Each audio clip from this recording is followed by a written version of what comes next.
Estamos siguiendo la serie de temas de importancia para la iglesia. Este es el tema número 14 y vamos a hablar hoy de un tema muy importante también y se titula ¿La Biblia se contradice? La Biblia se contradice. Y vamos a leer 2 de Pedro 3:15.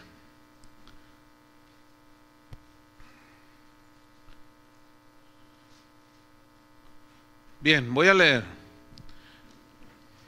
Aquí está hablando el apóstol Pedro acerca del apóstol Pablo. Dice: tened entendido que la paciencia de nuestro Señor es para salvación, como también nuestro amado hermano Pablo, según la sabiduría que le ha sido dada, os ha escrito, casi en todas sus epístolas, hablando en ellas de estas cosas, entre las cuales hay algunas difíciles de entender, las cuales, cosas difíciles de entender, los indoctos, un indocto es alguien que no está bien entendido en cierta materia, en este caso la Biblia.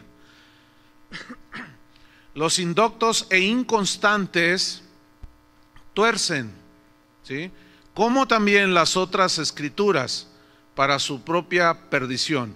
Entonces vemos, según este versículo, que es muy importante que nosotros hagamos un estudio serio de la Biblia para no torcerla, porque eso es perjudicial para nuestra vida espiritual y para los que nos escuchan. Entonces la pregunta es, ¿se contradice la Biblia? Ese es el tema. Hay una acusación que suele hacerse en contra de la Biblia, y esta acusación es que se contradice. Es la acusación favorita de los ateos, de los gnósticos, de los creyentes incrédulos y de uno que otro que no está docto en las escrituras. Entonces, al ver aparentes contradicciones, desconfía de la Biblia. Hay quienes pues han encontrado, según ellos, verdaderas contradicciones, y eso les perturba, los hace dudar. Ellos dicen que si la Biblia realmente es la palabra de Dios, no debería de contradecirse, debería de ser armoniosa.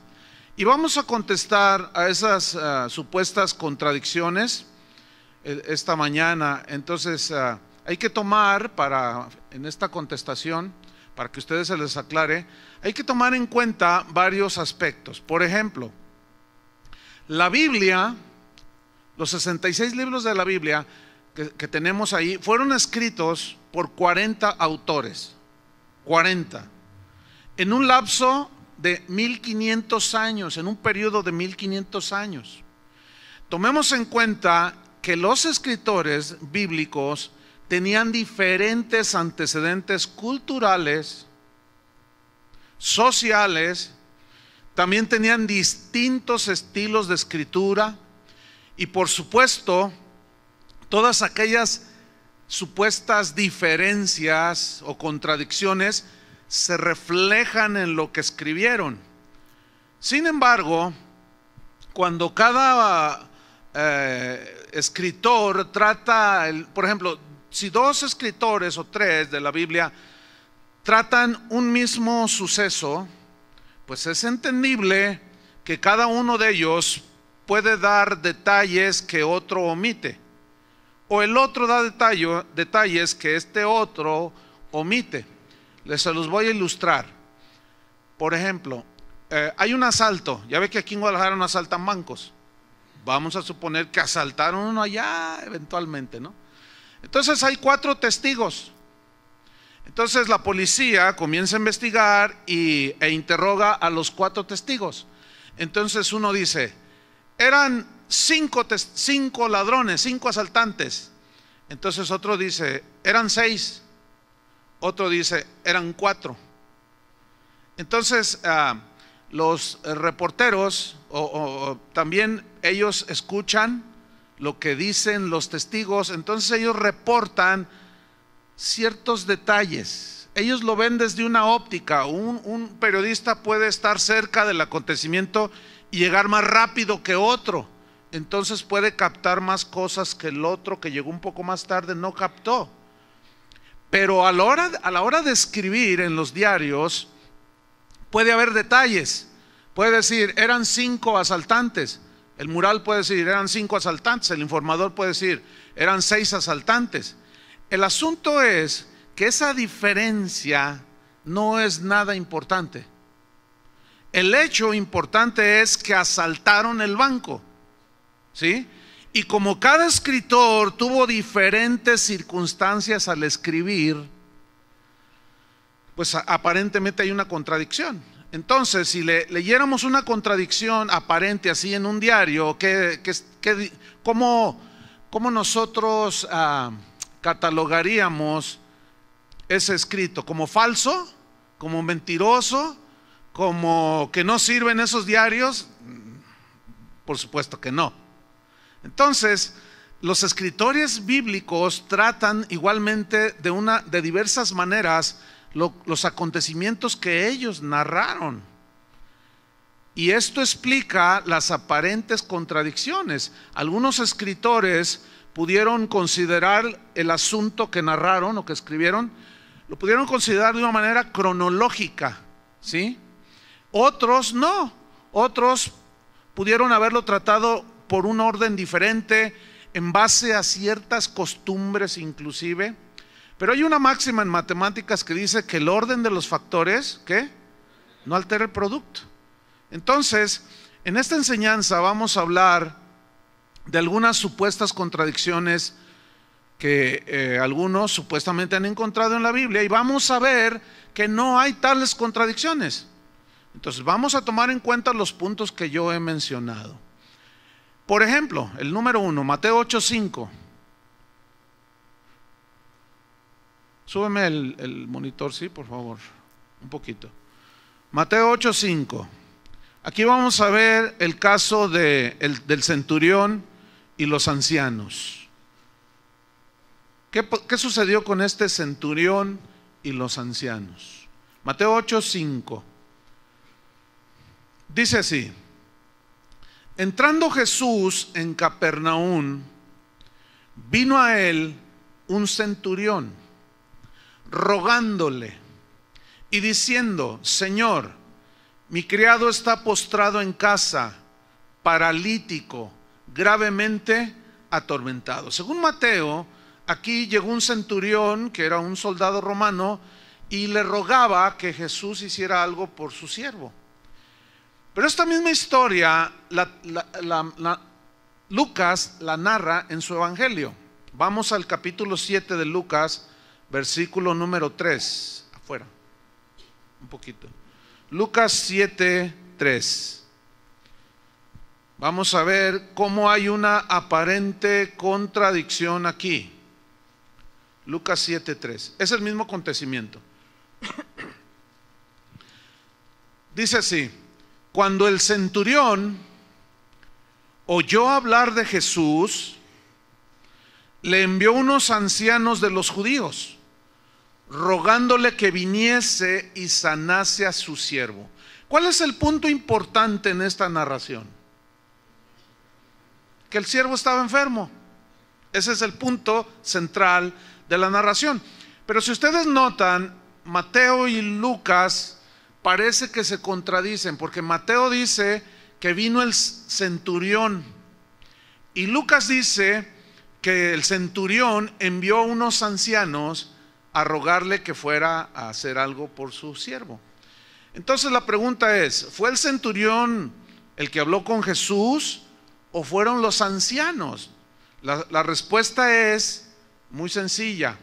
El centurión envió a los ancianos a Jesús para que le hicieran la petición. Aquí hay que tomar en cuenta una costumbre. Una costumbre era que cuando alguien importante enviaba a un representante, era como si la persona, como si el que enviaba estuviera en persona. Y ese es un aspecto cultural que se debe de tomar muy en cuenta. Tal vez para nosotros no sea así, pero en el pueblo judío así era. Les voy a poner un ejemplo. Cuando Cristo murió en la cruz, ¿a quién estaba representando? a todos. O sea, en lugar de quién estaba muriendo, nosotros.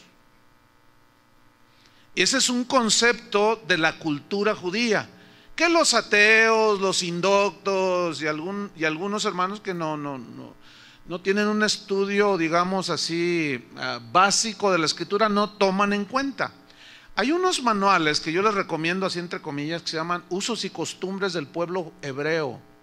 Son unos libros así de gruesos. Bueno, vale la pena invertir para el que quiere estudiar más de la Biblia. Y así como nosotros, como mexicanos, tenemos costumbres muy peculiares, muy particulares, los hebreos también. Entonces, ¿por qué dice Mateo que fue el centurión quien le suplicó a Jesús? Por la razón que ya les expliqué. Entonces el centurión fue quien le suplicó a Jesús por medio de aquellos ancianos judíos. Aquellos ancianos eran los portavoz del centurión, que era una persona muy importante. Les voy a ilustrar con la misma Biblia un ejemplo de esto. Vamos a Segunda de Crónicas 3:1. Segunda de Crónicas 3:1. Y vamos a ver, esta es una historia que tiene que ver con Salomón. El contexto es que Salomón construye el templo. Y vamos a ver cómo dice Segunda de Crónicas 3:1, y nos vamos a dar cuenta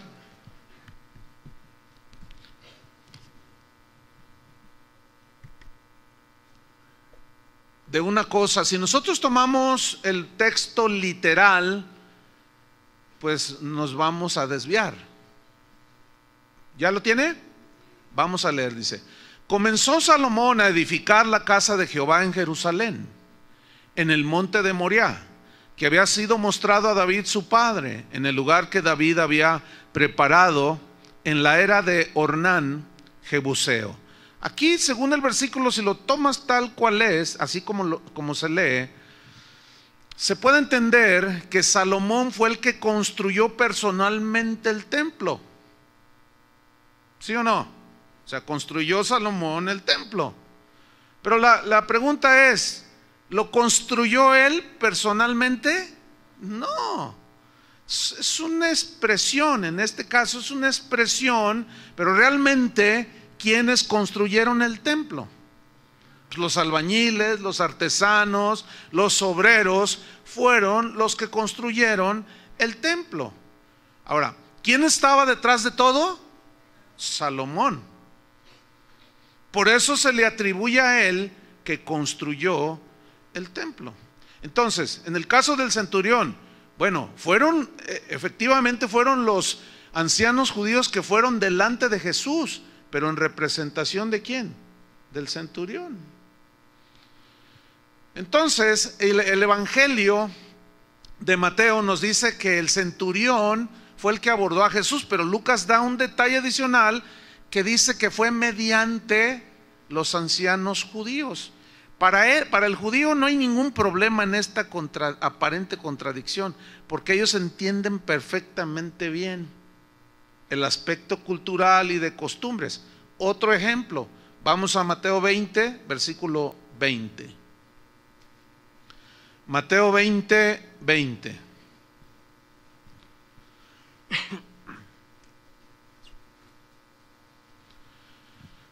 Mateo 20, 20. Y pongan mucha atención, dice así: entonces se le acercó la madre de los hijos de Zebedeo con sus hijos, postrándose ante él y pidiéndole algo. Él le dijo: ¿qué quieres? Ella le dijo: ordena que en tu reino se sienten estos dos hijos míos, el uno a tu derecha y el otro a tu izquierda. Según esta narración de Mateo, María, la madre de estos hijos de Zebedeo, fue e intercedió delante de Jesús para hacerle una petición. Estos dos discípulos de Jesús tenían ciertas ambiciones en su corazón. Entonces, la madre de ellos fue e hizo la petición en representación de ellos. Y ese mismo pasaje lo leemos en Marcos capítulo 10 versículo 35. Marcos 10, 35. Y ustedes van a notar que hay una aparente contradicción en la narración de los detalles, ¿sí? Marcos 10, 35 dice así: entonces Jacobo y Juan, ahí ya le da los nombres, Jacobo y Juan, hijos de Zebedeo, se le acercaron diciendo: Maestro, querríamos que nos hagas lo que pidiéremos. Él les dijo: ¿qué queréis que os haga? Y ellos le dijeron: concédenos que en tu gloria nos sentemos el uno a tu derecha y el otro a tu izquierda. ¿Cuál es el punto principal en esta narración en ambos evangelistas? Que ellos hicieron una petición. Pero hay cierto, ese es el acontecimiento medular, el punto central, que ellos hicieron una petición. Pero hay detalles que son diferentes. Mateo dice que fue su madre, de Juan y de Jacobo, y Marcos dice que ellos fueron. La respuesta es la misma, ¿sí? ¿Cuál es? Entonces, pues que fue la madre de Zebedeo quien fue la portavoz de...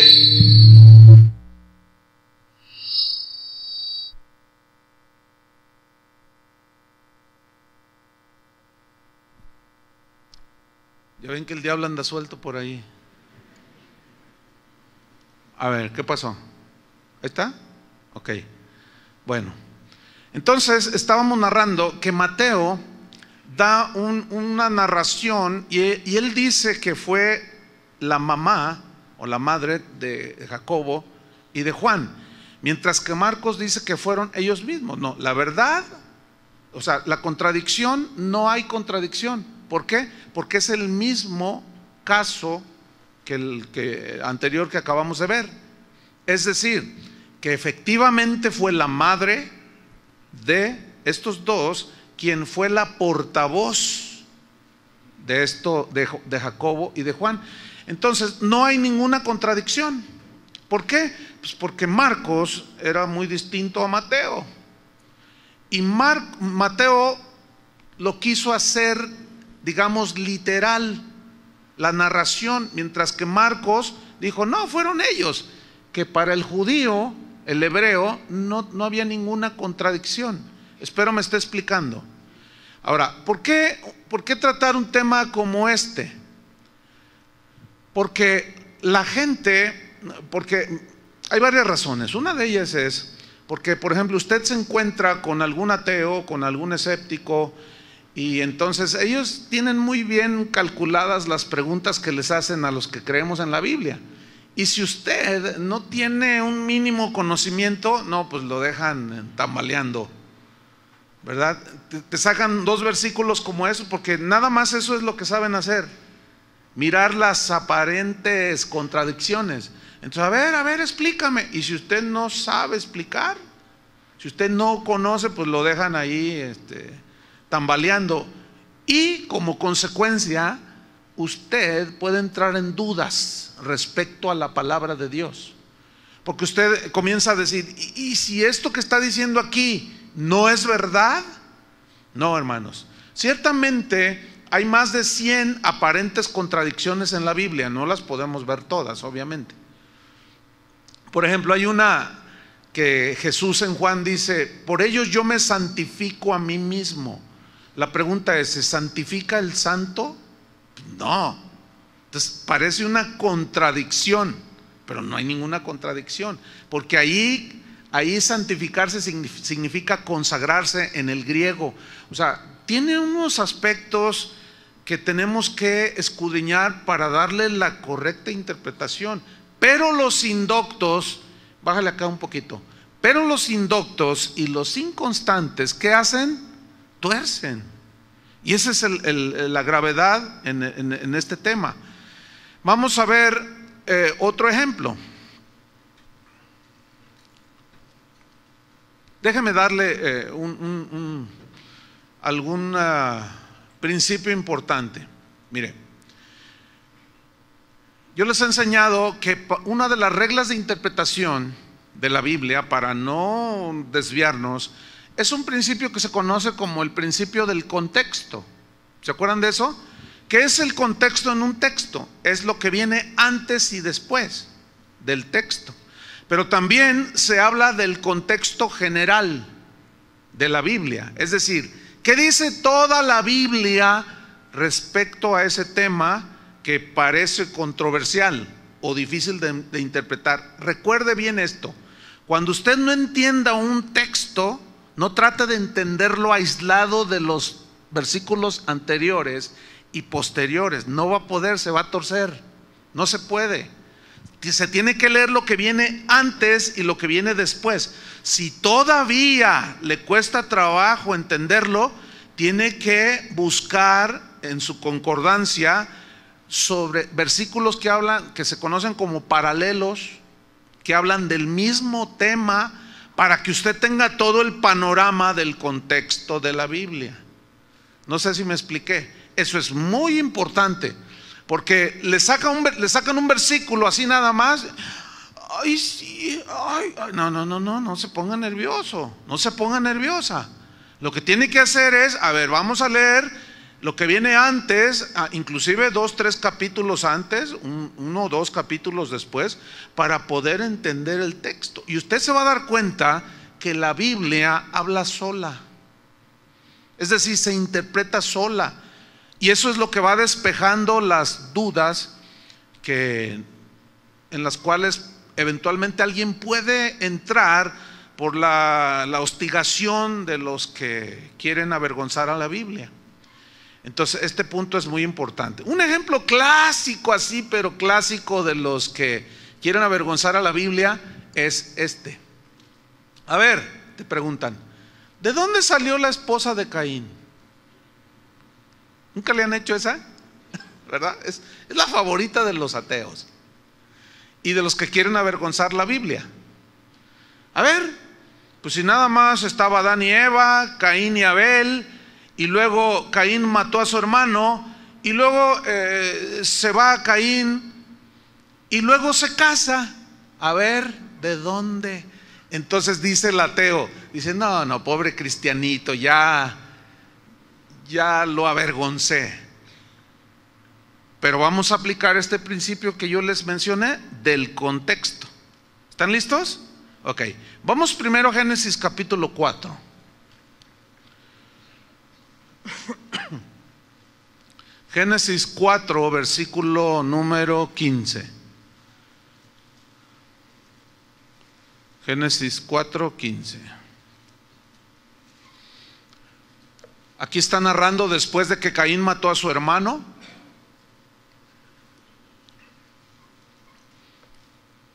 Y dice así: y le respondió Jehová: ciertamente cualquiera que matare a Caín, pues estaba solo, supuestamente. Ni modo que Adán lo matara o Eva su mamá. Pero noten, cualquiera que matare a Caín 7 veces será castigado. Entonces Jehová puso señal en Caín para que no lo matase cualquiera que le hallara. ¿Cómo cualquiera si nada más estaba él solo? Versículo 16. Salió pues Caín de delante de Jehová y habitó en tierra de Nod, al oriente de Edén. Y conoció Caín a su mujer. ¿Y de dónde salió la mujer? Y algunos se han ido al extremo de decir, no, es que llegaron los alienígenas y llegaron los extraterrestres y era una raza que estaba por allí, o que llegaron en cocos voladores, o qué sé yo, qué tanta cosa inventan, y se hace una de especulaciones impresionantes. Entonces dice: y conoció Caín a su mujer, la cual concibió y dio a luz a Enoc. Pero no es Enoc el que caminó con Dios, este es otro Enoc. El Enoc que caminó con Dios fue hijo de Set, que nació posteriormente. Este fue otro Enoc. Y edificó una ciudad y llamó el nombre de la ciudad del nombre de su hijo Enoc. Entonces aquí hay dos preguntas. Cualquiera que matare, ¿de dónde salieron? ¿Sí? Cualquiera que lo hallare, pues como cualquiera si era el único. ¿Y de dónde sacó la esposa Caín? Entonces, si usted no tiene bien entendido estas cosas, pues entonces usted se queda, ay Dios mío, y te empiezan a decir, no, mira, ese librito de la Biblia es un librito de fábulas, de cuentos, de gente ignorante, y tú te quedas callado, porque no sabes qué decirle. Les voy a decir una cosa, la Biblia, hermanos, es la historia de la salvación. La Biblia en su conjunto, desde el Génesis hasta el Apocalipsis, tiene un personaje central, el cual es Jesucristo. Es la historia de la creación, la caída y la redención del hombre. Ese es el propósito de la Biblia. ¿Por qué le digo esto? Porque hay gente que pretende sacar y tener las respuestas, absolutamente todas las respuestas de la Biblia. Y te dicen, por ejemplo, a ver, ¿qué dice la Biblia de los dinosaurios? Tú dile, mira, la Biblia no es un tratado de zoología. La Biblia, o te dicen, a ver, ¿qué te dice de la eutanasia? A ver, ¿qué te dice del genoma humano? A ver, no, espérame, es que la Biblia no es un tratado de las ciencias del conocimiento humano. No, la Biblia es un tratado de la creación, de la caída y de la salvación del hombre. Aunque, escúcheme bien, la Biblia trae algunas cosas, algunos detalles arqueológicos, geográficos, de la física, de la termodinámica, o sea, leyes de la física, los menciona. Por ejemplo, la Biblia, hay un par de versículos que menciona que la tierra es redonda, pero no es el propósito de la Biblia tratar esos temas, ¿me entiende? No es el propósito de la Biblia tratar si hay ovnis o no. Entonces, toda esa gente que quiere sacar ese tipo de información, la respuesta es, no, espérame. La Biblia no es un tratado o no es un manual para responderte ese tipo de cosas. Imagínense de qué tamaño sería el volumen de la Biblia. No sé si están entendiendo este punto. Esto es muy importante. Tú nada más volteale la tortilla y dile, a ver, en tus libros de arqueología, dime dónde dice cómo nacer de nuevo.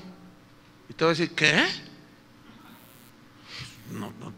Te va a decir, no, es que el hombre apareció hace 100 millones de años y en tal parte, que en África y que no sé qué, y que el eslabón perdido y quién sabe cuándo. No, pero a ver, dime dónde esto. Pues es lógico que los tratados de arqueología o de física tratan el asunto. Lo mismo la Biblia, hermanos. Entonces ustedes no pretendan tampoco dar respuestas a las preguntas de los ateos y de los escépticos sobre esos puntos, porque la Biblia no trata eso. Ustedes traten de meter a la persona en su asunto espiritual. ¿Me explico? Porque ahí sí está la respuesta. Pero el ataque a la Biblia de que no es confiable es precisamente esto. A ver, ¿de dónde salió la esposa de Caín? Bueno, vamos a leer el contexto. Vamos al capítulo 5. En este caso, el capítulo 5, o sea, es el capítulo posterior, es el contexto del capítulo 4. Y ahí nos da la respuesta de dónde salió la esposa de Caín y de dónde salió cualquiera que lo mirare y que lo enfrentare. ¿De dónde? Vamos a ver, Génesis capítulo 5. ¿Ya lo tiene ahí? Ok, dice así. Y vivió Adán 130 años y engendró un hijo a su semejanza conforme a su imagen y llamó su nombre Set. Set significa sustitución. O sea, y Adán dijo, este fue el hijo que Dios me dio en sustitución a Abel, que había sido asesinado por Caín. Entonces lo llamó Set. Mira el versículo 4. Y fueron los días de Adán después que engendró a Set. Subraya esto, bájale un poquitito aquí a los montones. Fueron todos los días de Adán después que engendró a Set, ¿cuántos fueron? Subráyelo. ¿Cuántos años? 800 años. A ver, escúcheme, deténgase ahí. 800 años. ¿Por qué la gente vivía tantos años? La Biblia no da una respuesta clara al respecto. Solamente la Biblia nos deja entrever que el hombre fue creado para ser eterno. ¿Por qué los antepasados llegaron a vivir tantos años? Porque el cuerpo, esta es una respuesta basada en argumentos, digamos, no teóricos, sino con respuestas de fundamentos científicos. El cuerpo humano en su origen era perfecto. ¿En eso estamos de acuerdo? ¿Sí o no? En lo que el cuerpo humano comenzó a degradarse, como el día de hoy estamos expuestos a un montón de virus, de enfermedades, el cuerpo humano cada vez más es más proclive a todo este tipo de asuntos, ¿sí? Entonces, la alimentación no era como la de ahora. Hay diversos aspectos, no quisiera enfocarme mucho en eso. Pero la Biblia dice que Adán vivió 800 años. ¿Y qué dice el versículo 4? Y engendró hijos e hijas. Ok. En 800 años, ¿cuántos hijos cree que pudo él haber tenido? ¿A los cuántos años una mujer puede engendrar un hijo? Desde los 12 años. Se calcula que la Virgen María, cuando concibió del Espíritu Santo, los entendidos calculan que tenía entre 14 a 16 años. Era muy jovencita. Entonces, ¿de dónde salió la esposa de Caín? Salió del mismo tronco de Adán y Eva. Es decir, en términos estrictos, era una hermana de él. En 800 años, pues tuvieron muchos hijos, se empezaron a multiplicar. El punto aquí es que el matrimonio entre familiares en aquel tiempo no tenía los límites que hoy tiene. En la ley, Dios estableció que no se podía unir el matrimonio entre hermanos, entre parientes cercanos. Y la Biblia establece claramente desde la ley hasta nuestros días que no puede haber relaciones sexuales entre un padre con su hija, eso se llama incesto, o una madre con su hija, con su hijo, no, o entre hermanos, o entre primos, no, eso está condenado por la Biblia. ¿Por qué? Porque la misma corrupción de la humanidad, dadas las circunstancias, Dios tuvo que poner límites. Usted sabe que entre dos hermanos, cuando se casan, o un tío con un sobrino, los hijos corren el riesgo de salir con defectos congénitos, por asuntos allí de los cromosomas y líos que no me quiero meter, porque no sé mucho tampoco de eso, soy un indocto. Pero de ahí salió la esposa de Caín. O sea, no tiene nada de extraño. Si ustedes ven el versículo 5 de Génesis 5:5, dice: y fueron todos los días que vivió Adán, ¿cuántos fueron? 930 años. Entonces, ¿de dónde salió? Pues de los mismos hijos de Adán y Eva, ¿sí? No hay ninguna contradicción. Basta con leer el contexto y ya el contexto pues nos da la respuesta. Otro ejemplo de aparente contradicción es un escrito, los escritos que hizo Pablo y los que hizo Santiago. Vamos a Efesios 2:8. Son dos textos respecto a la salvación. Efesios 2:8. A ver, vamos a hacer una aclaración sobre el contexto. El contexto general de la Biblia, en cuanto a la salvación, ¿qué enseña el contexto general de toda la Biblia? ¿Que es por obras o por gracia? Por gracia, ese es el contexto general, ¿sí? Ahora, vamos a Efesios 2:8. Y luego pongo una señal allí y luego va a buscar Santiago 2:14, porque los vamos a leer inmediato. Efesios 2:8 y Santiago 2:14.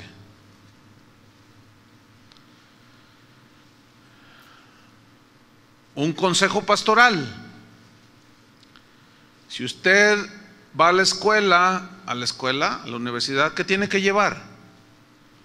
Los libros de las materias. Si usted viene a la iglesia, a la casa, ¿qué tiene que traer? La Biblia.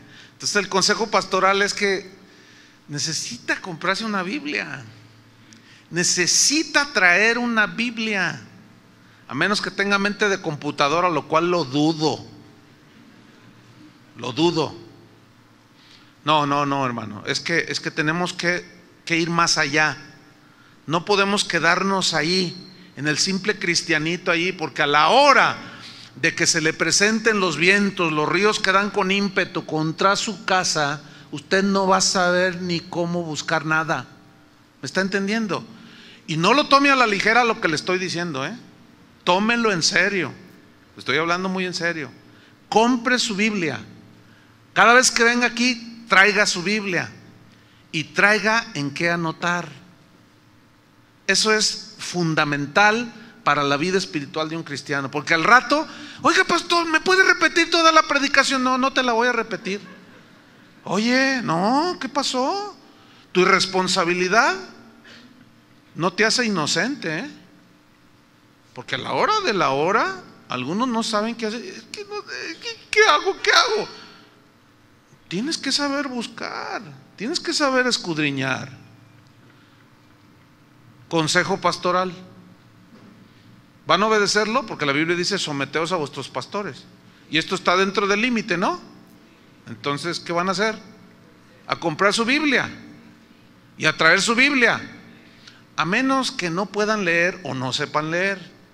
Hay gente que dice: la letrita está muy chiquitita. Entonces, pues no, pues, mire, hay unas lupas de este tamaño y usted se la trae. No le hace que el de lado vea el ojo de este tamaño. Pero hermanos, cómprense una Biblia, de verdad, es en serio. Cómprense una Biblia y tráiganla cada vez que vienen aquí. Porque luego yo digo: a ver, abra su Biblia, y si no la traen, entonces. Ok, Efesios 2:8. Después del regaño pastoral, no, del consejo pastoral, vamos a leer. Dice así: porque por gracia sois salvos por medio de la fe, y esto no de vosotros, pues es don de Dios. Versículo 9: no por obras, para que nadie se gloríe. Según Pablo y el contexto general de la Biblia, la salvación es un regalo que se obtiene por gracia mediante la fe, independientemente de las obras. ¿Qué significa? Lo que ya usted debería de saber, que no hay absolutamente nadie que pueda ganarse la salvación haciendo buenas obras. El otro día una persona me preguntaba: oiga, y toda esa gente devota que se ve que tienen fe, que aquí en el cerro del Tesoro y que allá en Ixtapalapa y hacen la crucifixión del Cristo y se ve que tienen devoción, ¿Dios no tomará en cuenta eso para su salvación? No. Porque si así fuera, entonces ¿para qué Cristo murió en la cruz? Sería un sacrificio inútil y haga sus cositas en Semana Santa. No por obras. ¿Y qué con los que se crucifican en Semana Santa? Dicen: para ganarme el favor de Dios. Error. Si así fuera, ¿para qué vino Cristo a morir a la cruz por nosotros? Entonces, según Pablo y el contexto general de la Biblia, la salvación es un regalo que se obtiene mediante la fe, no por obras, para que nadie se gloríe. Pero luego nos encontramos con Santiago 2:14 y dice así: hermanos míos, ¿de qué aprovechará si alguno dice que tiene fe y no tiene obras? ¿Podrá la fe salvarle? Bueno, este versículo, si tú lo tomas así tal, te sugiere que las obras también salvan, ¿cierto o no? Entonces allí ya hay una aparente contradicción entre lo que enseña Pablo y el contexto general de la Biblia con lo que dice Santiago. ¿Saben que uno de los reformadores, Martín Lutero se llamó, él tenía muchos problemas con la epístola de Santiago porque decían, no, esa epístola no es inspirada, y otros le trataban de explicar, pero él no lograba captar que Pablo enfatizaba la salvación que se obtiene solo por fe, sin necesidad de las obras, y que Santiago lo que enfatiza son las obras como evidencia de que la persona había obtenido la fe que lo salvaba. ¿Me expliqué? Es decir, en el tiempo de Santiago algunos decían, no, yo tengo fe, yo ya soy salvo, pero seguían siendo ladrones, adúlteros, mentirosos, igual que cualquier pagano. Entonces Santiago les decía, no se engañen a ustedes mismos. No, tú dices que tienes fe y no tienes obra. Dice, si no tienes obras, ¿puede tu fe salvarte? Y luego narra a Abraham. ¿No ves que Abraham fue justificado juntamente con las obras? ¿Cuál fue? Es decir, la fe completa es esta: la que cree, y así obtienes la salvación. Pero luego las obras son la evidencia de la salvación. Entonces, si alguien no tiene la evidencia de las obras de Dios, por más fe que diga que tiene, no es salvo. Entonces no hay ninguna contradicción, porque lo que Pablo enfatiza es que sin obras, solo por la fe viene la salvación. Y Santiago dice, pero las obras, la fe verdadera produce obras en la vida del creyente. Entonces, si tú tienes fe, dices que tienes fe y no tienes obras propias de un nacido de nuevo, no eres salvo. No hay ninguna contradicción. ¿Lo entienden? Bueno, es lo más que puedo explicar, ya no me alcanza. Hasta ahí llego. Porque algunos yo puedo entender, se quedan así, bueno, ya hasta ahí me alcanza. Ok, otro ejemplo. Este también es así muy socorrido por los escépticos, los ateos, y etcétera. En Génesis 1:24, aquí el punto es: ¿quién fue creado primero, Adán o los animales? Los animales o Adán, porque entre el capítulo 1 y 2 de Génesis hay una aparente contradicción. Vamos a leer Génesis 1:24.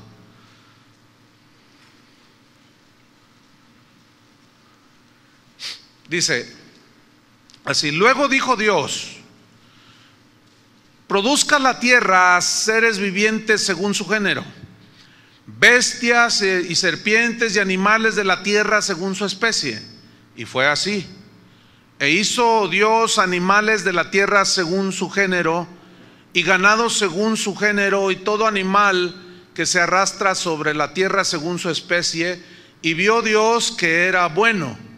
Entonces dijo Dios: hagamos al hombre a nuestra imagen, conforme a nuestra semejanza, y señoree en los peces del mar, en las aves de los cielos, en las bestias, en toda la tierra y en todo animal que se arrastra sobre la tierra. Según estos versículos de Génesis capítulo 1, los animales fueron creados primero, ¿cierto? Y después Adán. Ok, vamos al capítulo 2 de Génesis. En el versículo 7, allí aparece como una contradicción aparente, pero no es difícil descubrir que no la hay. Génesis 2:7 dice así: entonces Jehová Dios formó al hombre del polvo de la tierra y sopló en su nariz aliento de vida, y fue el hombre un ser viviente. Ok, Génesis 1, la creación de los animales. Génesis 2 narra la creación formó al hombre del polvo de la tierra, y fue el hombre un ser viviente. Pero vamos al mismo capítulo 2, pero en el versículo 19. Y aquí es donde viene la aparente contradicción. Dice: Jehová Dios formó pues de la tierra toda bestia del campo y toda ave de los cielos, y las trajo a Adán para que viese cómo las había de llamar, y todo lo que Adán llamó a los animales vivientes, ese es su nombre. Mire, esto es algo bien interesante. Los científicos dicen, o los entendidos en el tema, dicen que los nombres que tienen los animales es exactamente el nombre que describe de una manera perfecta a cada animal. De manera que si el león se llamara cabra, como que no. Entonces, cuando dice la Biblia que Dios le trajo a los animales a Adán, les iba poniendo el nombre. Y él vio al león y dijo: este es un león. Y vio a la jirafa: esta es una jirafa. Y vio una chiva y dijo: esta es una chiva. Y vio un zorro, dijo: este es un zorro. Y así es bien interesante. No se puede concebir. Cuando uno piensa en un águila, piensas en una de las aves más majestuosas, ¿no? Nada que ver con el zopilote o con las aves de rapiña, ¿verdad? Entonces, esto es bien interesante para que vean la capacidad que Dios le puso al ser humano para discernir, para razonar de una manera inteligente y sabia, que es de lo que se ha perdido, de las cosas que ha perdido el ser humano, que nos viene a ser restaurada cuando nos convertimos a Cristo. Entonces el león es león desde ese tiempo, la jirafa, el elefante, etc. Versículo 20: y puso Adán nombre a toda bestia y ave de los cielos y a todo ganado del campo, mas para Adán no se halló ayuda idónea para él. Bueno, aquí hay una aparente discrepancia. La respuesta es la siguiente: el capítulo 1 y el capítulo 2 son los relatos de la creación. El capítulo 1 enfatiza sobre la creación del cielo y la tierra en un lapso de 6 días, ¿se acuerdan? Y fue la tarde y del primer día, y el segundo día dijo Dios: sea la luz. El primer día sea la luz, fue la luz, y apareció el sol, la luna, y fue el primer día. Y el segundo día dijo Dios: produzca la tierra plantas, y fue el segundo día. El tercer día: produzca seres vivos. Tercer día, cuarto: el mar produzca animales. Bueno, el capítulo 1 es una narración cronológica del primer día, segundo, tercero, cuarto, quinto y sexto, de la creación animal, mineral, vegetal, ¿cierto? Bueno, y al final del capítulo 1 dice que dijo Dios: hagamos al hombre a nuestra imagen y semejanza. E inmediato viene el capítulo 2. Y el capítulo 2 es la narración, el énfasis está en la narración de la creación de Adán. Entonces no hay discrepancia, ¿lo alcanzan a entender? Es obvio que primero creó a los animales y después Adán, porque Adán fue el último de la creación, ¿cierto? Y acuérdense que dice ahí en el pasaje que para Adán no se le halló esposa. Dice que él dijo: a ver, aquí está un león y una leona. Bueno, león, el macho y la hembra, el elefante, el macho y la hembra, la jirafa, y así todos los animales. Y de pronto, ya después que terminó de ponerle nombre a todo, como que tenía tiempo, ¿verdad? Todo el tiempo del mundo. Y como que de pronto dijo: bueno, ¿y yo qué? Fíjense la inteligencia. O sea, un animal, no, ¿cómo un animal? Ni siquiera lo pensó. Mas para Adán no fue encontrado. Y dijo Dios: le haré una ayuda idónea. Entonces lo puso en un sueño profundo y tomó una de sus costillas y de allí formó a la mujer. Ahora fíjense, cuando Adán despierta de ese sueño, dice que cuando la miró, dijo: esta será llamada varona, porque del varón fue tomada. Ella es ahora, fíjate lo que dijo, carne de mi carne y hueso de mis huesos. ¿Quién le reveló eso? Dios. ¿En dónde? En su conciencia. Porque él estaba dormido cuando la sacó, y cuando él despertó ya estaba ahí Eva. ¡Ay! Imagínense, ¿no? Qué sorpresa, y dijo, no, con esta sí. ¿Por qué con esta sí, con los animales no? Por la inteligencia y el raciocinio que Dios nos dio. Por eso la Biblia condena como una de las aberraciones más terribles que el ser humano puede hacer, que un humano tenga relaciones sexuales con un animal. Es de lo más aborrecible delante de Dios. Entonces no hay discrepancia alguna, simplemente se sigue la cronología del contexto y ahí se acaba. Otro ejemplo, este también es clásico. Vamos a 2 de Samuel 24:1. 2 de Samuel 24:1. Una vez que lo tenga, 2 de Samuel 24:1, pone una señal. Les voy a dar un consejo para los que inician en su vida cristiana a manejar la Biblia. Tenga siempre así a la mano en su Biblia el índice donde vienen los libros, ¿sí? Porque no, si se agarra hoja por hoja, es que yo los veo.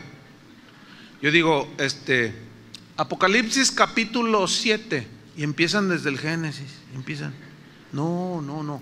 Le paso este tip. Bueno, es que se están empezando.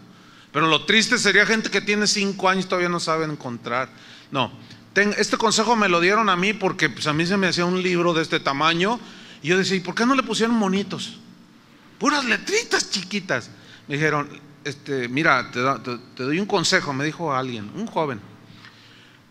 Trae un separador donde está el índice, donde están los libros. Entonces cuando digan 2 de Crónicas o 2 de Samuel, entonces tú ves el índice, entonces ya ves la página y ya buscas el capítulo y es más fácil. Ok, 2 de Samuel 24:1, ¿ya lo tiene? Ok, pone una señal ahí y busca 1 de Crónicas 21:1. 1 de Crónicas 21:1.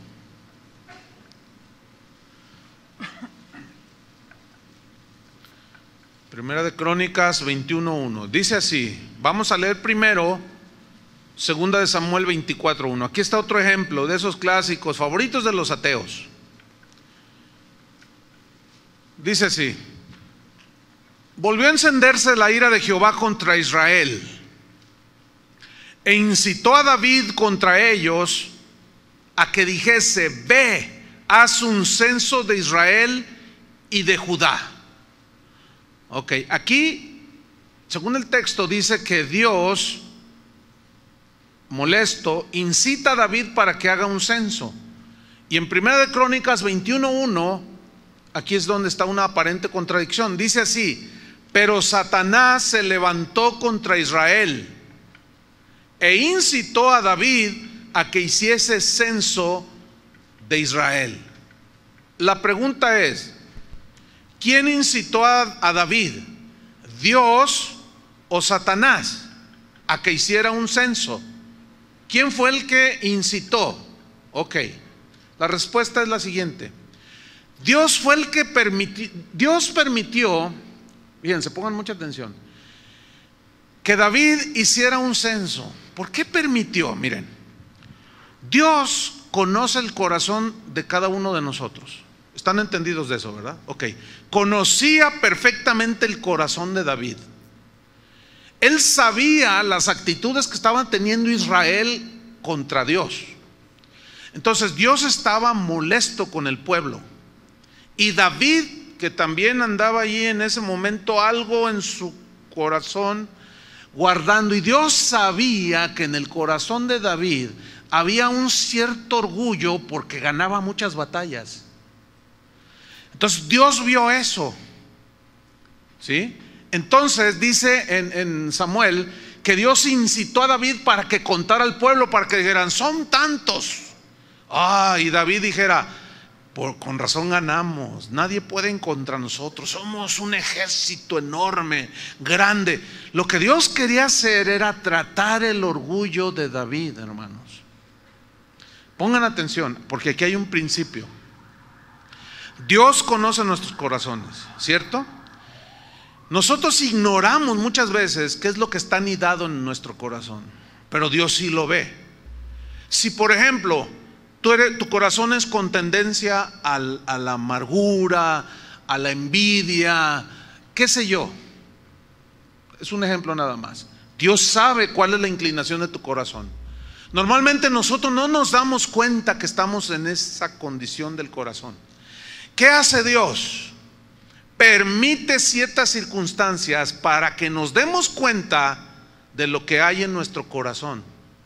Si son celos, si son envidias, si es avaricia, si es lo que haya, Dios como lo conoce, y como Él es santo y nosotros somos sus hijos, Él no quiere que nosotros permanezcamos con esas cosas que le ofenden a Él. Esa fue una de las cosas por las que Él vino a morir por nosotros en la cruz, para librarnos de todas esas cosas pecaminosas que nos apartan de Dios. Y Dios al que ama, ¿qué? Disciplina, dice la Biblia. Entonces Dios tenía que tratar con David, y Él permitió que David contara al pueblo y a los soldados para que se ensoberbeciera y se diera cuenta de ese pecado, para Dios poder tratar con ese pecado en su vida. Es decir, mientras no te das cuenta que estás haciendo, que estoy haciendo o que estamos haciendo algo que ofende a Dios, lo seguimos haciendo. Pero en cuanto Dios empieza a tratar esa área en nosotros, nos damos cuenta de nuestra condición.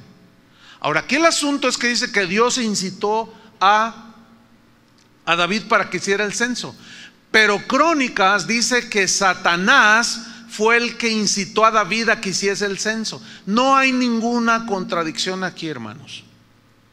Es decir, Dios es un Dios santo, ¿sí o no? Él, dice la Biblia en Santiago 1:13, no lo busque, dice: cuando alguno es tentado, no diga que es tentado de parte de Dios. No, porque Dios no puede ser tentado por el mal, ni Él tienta a nadie, sino que cada uno es tentado cuando de su propia concupiscencia es atraído y seducido, de sus propias pasiones que están ahí metidas. Ok, ¿qué significa esto? Que Dios, la palabra tentación significa incitación a hacer lo malo o lo pecaminoso. Entonces es imposible que Dios nos tiente. En el Padre Nuestro dice: no nos dejes caer en tentación. Por lo tanto, es imposible que Dios a sus hijos los tiente para que hagan el mal. Es imposible. ¿Me estoy explicando? Lo que hace Dios con nosotros es que nos prueba. Ahora, ¿qué sucedió entonces en esa aparente contradicción? Que Dios permitió que Satanás tentara el orgullo de David. ¿Lo están entendiendo? No hay contradicción. ¿Quién estaba detrás de todo? Dios estaba detrás de todo. Es como en el caso de Job. ¿Se acuerdan? Dios dijo: he aquí mi siervo Job, ninguno como él, hombre recto, temeroso de Dios, ninguno como él. Y Satanás le dice: sí, tú dices eso de él por todo lo que le das, pero quítale lo que le has dado y verás si no blasfema contra ti. Y Dios le dice: ok, ve y toca lo que tiene, pero no toques su vida. ¿Qué significa? Que Dios estaba dando permiso a Satanás. Y Satanás fue y le quitó todo. ¿Se acuerdan? Y Job dice que no pecó en nada de lo que dijo, como consecuencia de esa prueba enorme.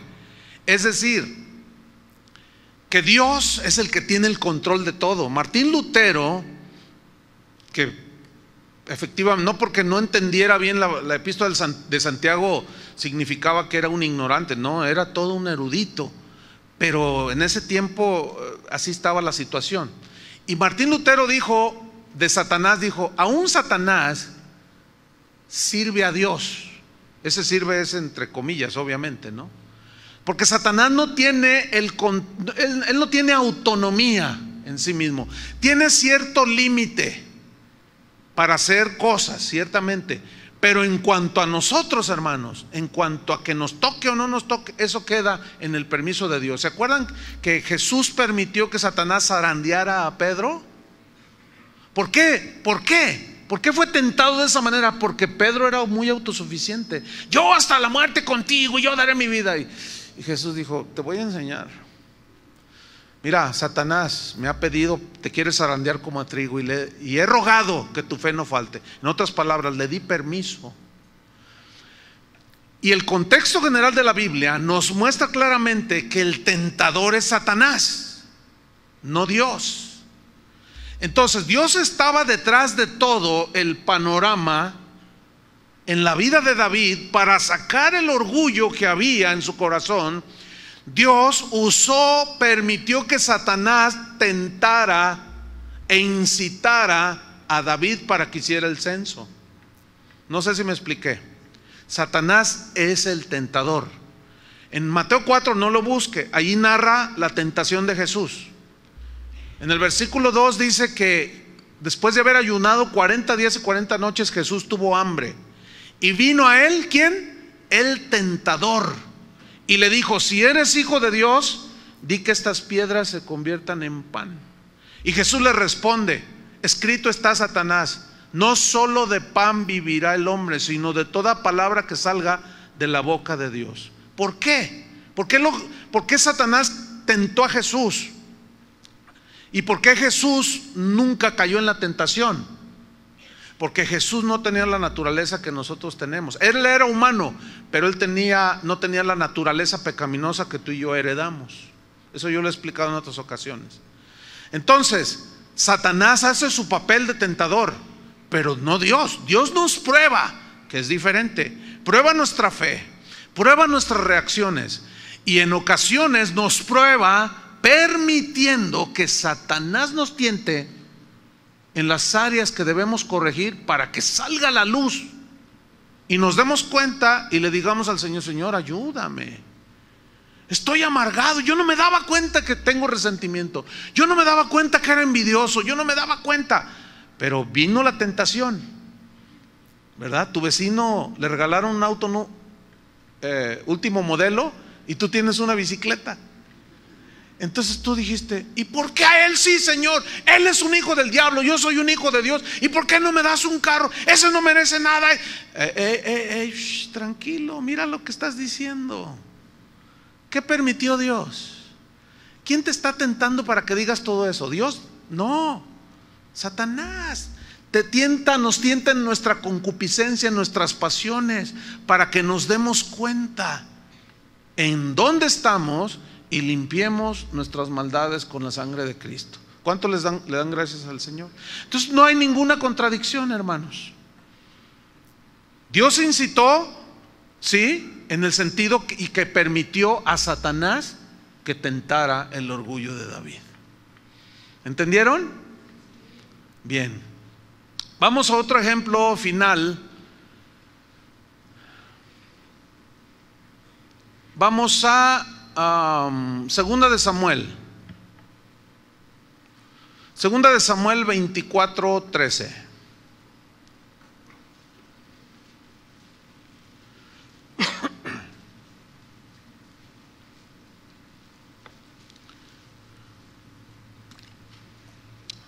Quiero mencionar que esto que vamos a leer es parte de la historia de cuando David hace el censo, porque lo hizo.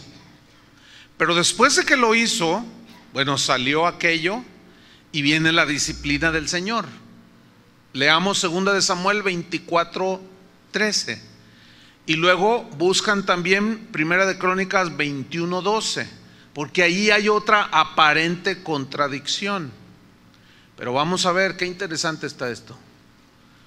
2 de Samuel 24:13. Cuando tengan digan ya. Ok, voy a leer, dice: vino pues Gad a Dios. ¿Quién era Gad? Gad era un profeta, ¿sí?, que servía al Señor. Entonces David hace el censo, desobedece, se enorgullece, etcétera, etcétera. Y vino pues Gad a David y le hizo saber y le dijo: ¿qué prefieres? ¿Que vengan 7 años de hambre sobre tu tierra, o que huyas 3 meses delante de tus enemigos y que ellos te persigan, o que haya 3 días de peste en tu tierra? Piensa ahora y mira qué debo responder al que me ha enviado. ¿Quién lo había enviado a Gad? Dios. Dios le dijo a Gad: ve con David y dile que necesito tratar con él. Necesito tratar su orgullo, porque Dios a sus hijos, ¿qué hace con sus hijos? Los disciplina, no nos deja sin disciplina. Dios no es como nosotros, que dejamos impunes a nuestros hijos a veces. Hacen cosas que merecen una disciplina y no les hacemos nada ni les decimos nada. Dios no es así, hermanos. Dios, escúcheme bien, no nos deja pasar una sola cosa. Siempre la tratará, siempre. ¿Por qué? Porque es un Dios justo.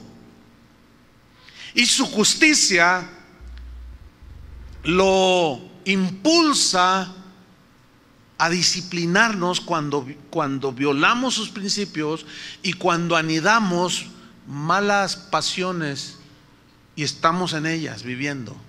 Dios nunca lo va a aceptar y va a tratar con nosotros, hermanos, y nos va a disciplinar y nos va a doler. Y cualquiera de estas 3 cosas que David escogiera, las 3 eran disciplina del Señor. ¿Lo alcanzaron a ver? Entonces le dice Gad: piensa qué es lo que escoges, pero una de estas 3 cosas tienes que escoger. Ahora, la contradicción está en que la primera cosa que le dice Gad es que vengan 7 años de hambre sobre tu tierra. Ahora vamos a Primera de Crónicas 21:12, porque es la misma historia, pero aquí hay un detalle que contiene una aparente contradicción, que la vamos a descubrir, que no la hay. Primera de Crónicas 21:12 dice así: escoge para ti como disciplina. Fíjate, Dios le está diciendo: escoge. No sé, no encuentro en el Nuevo Testamento que Dios haya repetido eso, de que nos dé escoger qué disciplina queremos. No la hay, pero así quiso tratar con David. Dice: escoge para ti. Y le dice: 3 años de hambre. Y los escépticos dicen: ¿qué no dijo 7? ¿Verdad? Y aquí dice 3 años. Y en Crónicas, en Samuel dice 7 años. Ok. Escoge para ti 3 años de hambre o 3 meses de derrotas ante tus enemigos, con la espada de tus adversarios, o bien 3 días durante los cuales la espada de Jehová y la peste recorran la tierra y el ángel de Jehová haga destrucción en todos los términos de Israel. Mira pues qué responderé a quien me ha enviado. Noten que el escritor de Crónicas y de Samuel narran el mismo asunto, pero la aparente discrepancia está en 7 años contra 3 años. ¿Lo alcanzan a ver? Ok. La respuesta, ¿cuál es la respuesta? La respuesta correcta es que efectivamente son 3 años los que le dijo que como una posible opción que él escogiera, y no 7. ¿Por qué? ¿Por qué? Les voy a explicar por qué. Porque en la Biblia el número 7 siempre es simbólico. Siempre es simbólico. El número 7 en la Biblia representa la perfección, la totalidad, ¿sí? El hombre fue creado el 6º día y el hombre nunca llegará a ser Dios. ¿Cuál es el número del anticristo? 666. O sea que jamás llegará a ser igual a Dios. Imposible, imposible, imposible. 3 veces imposible, y se quedará inferior a Dios siempre. Pero el número 7 es el número de la perfección. 7 días de la semana, 7 números, notas musicales, 7, 7, el 7, 7, 7 sellos, 7.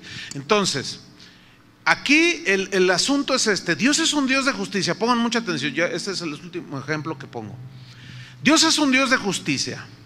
Él nunca en su disciplina, en su castigo, nunca se va a exceder, ni tampoco lo va a minimizar, ni nos va a dejar impunes.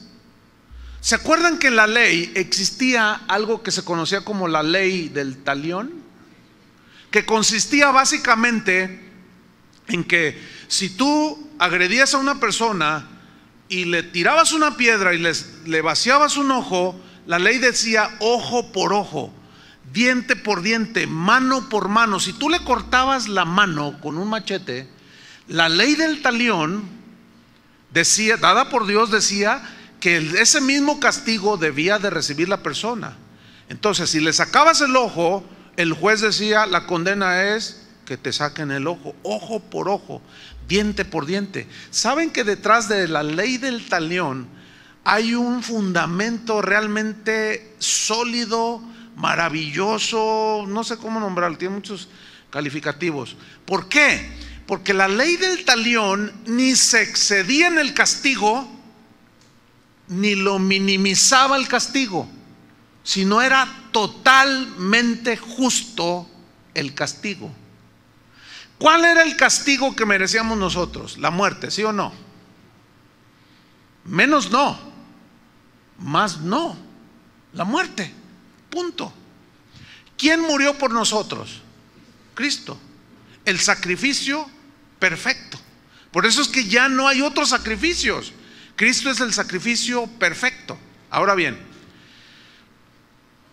si las leyes que los hombres inventamos para gobernarnos entre nosotros tuvieran como base la ley del talión, sería realmente algo notable. ¿Por qué?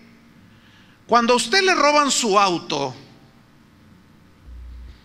y agarran al ladrón, le regresan su auto, pero ya no trae estéreo, ya no trae las llantas. Pregunta, ¿le regresan todo eso? ¿Obligan que el ladrón le regrese eso? No. Lo cual es injusto, totalmente. La ley debería de exigir que el ladrón en la cárcel trabajara, lo pusieran a trabajar, no que lo mantuviéramos nosotros. Eso es totalmente injusto por la falta de sabiduría del hombre. Lo justo es, te robaron tu auto, a mí me lo regresas tal como estaba mi auto, ni más ni menos. Eso es para empezar. Ese es el fundamento. Hermanos, Dios es un Dios justo. No tendrá por inocente al culpable. Ni va a minimizar el castigo, ni lo va a exagerar, como hacemos nosotros. A veces lo exageramos con los hijos y nos excedemos en el castigo, y a veces lo minimizamos. No, tenemos que aprender de Dios a ser justos. Por eso a David le dijo, no te puedo dejar sin castigo. Y cuando le dice el escritor de Samuel, dice 7 años. El 7 es un número que habla de completa justicia en este caso, de algo que necesitas, David, sí o sí. No se va a exceder Dios, pero tampoco te va a dejar impune.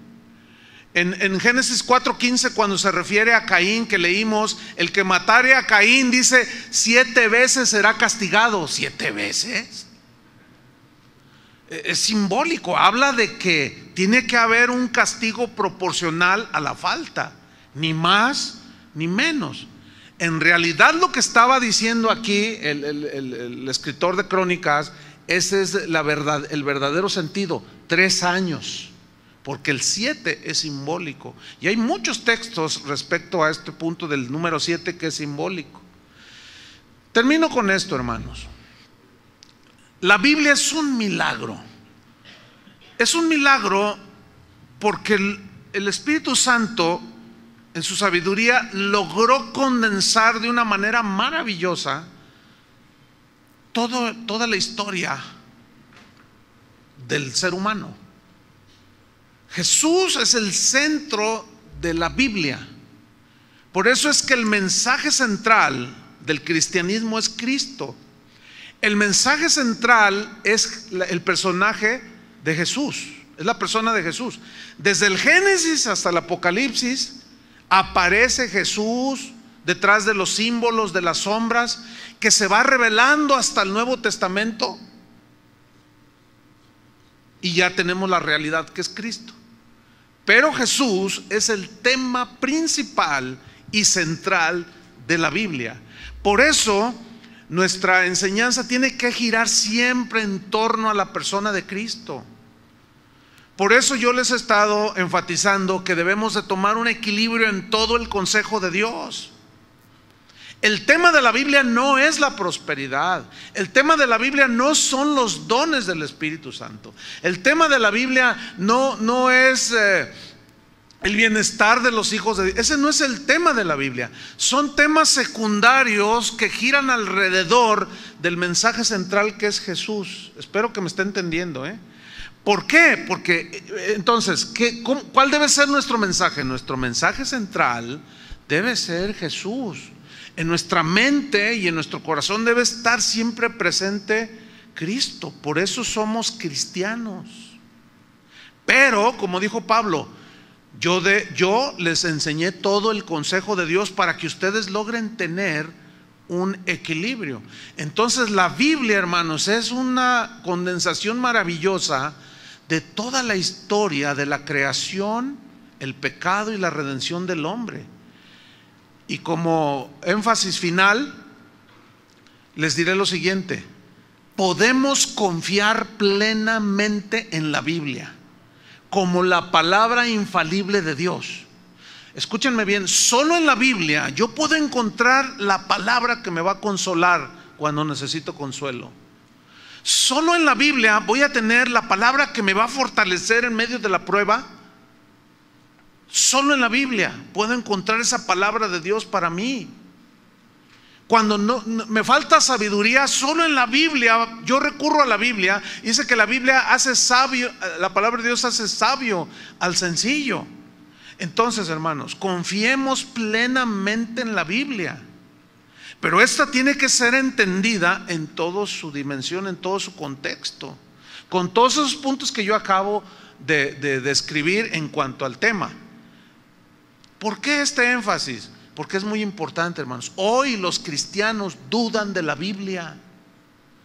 Los mismos predicadores, me acaban de decir de una predicadora que anda por allí, que les dijo, estaban aparentemente en un evento de jóvenes y les dijo: a ver, ¿cuántos traen su Biblia? Y pues los jóvenes levantaron la Biblia, los que traían, y dijo: ahora pongan su mano sobre la Biblia. Entonces la pusieron. Dice: miren, ya, quiten su mano de la Biblia. Esto es para los que dicen que no tocamos la Biblia en nuestras enseñanzas. Ya la tocamos, ¿no? Y la persona que me dijo, dice: mi hijo fue el que me dijo esto. Dice: oye mamá, ni un solo versículo nos citó la predicadora. Ni un solo, ni siquiera nos dijo abran la Biblia. Dijo: pero ya la tocamos. Para esos que dicen que ni la Biblia tocamos, ¿ven cómo hasta se burlan de la Biblia? Entonces, ¿en qué está basado el mensaje? No hay sustento. ¿Por qué? Porque no creen en la Biblia. Por eso el énfasis, hermanos. Y para argumentar bíblicamente que no hay contradicciones y que esto a la vez los lleve a ustedes a una plena confianza. Así dijo el Señor y así dijo el Señor. Así dice el Señor y así dice el Señor. Y la Escritura es útil para enseñar, para redarguir, para corregir, para instruir. La palabra de Dios es viva y eficaz y es más cortante que toda espada de dos filos, que penetra hasta partir el alma, discierne los pensamientos y las intenciones del corazón. Por eso necesitamos confiar en la palabra. ¿Cuántos aman la palabra de Dios? David decía: tu palabra la ama tu siervo, porque es lámpara a mis pies. Amemos a Dios, hermanos, y amemos la palabra de Dios, y que no nos vengan con estas aparentes contradicciones. Ahora ya tiene usted algo que responder. Amén. Y confíe, descanse en la palabra de Dios. Oremos.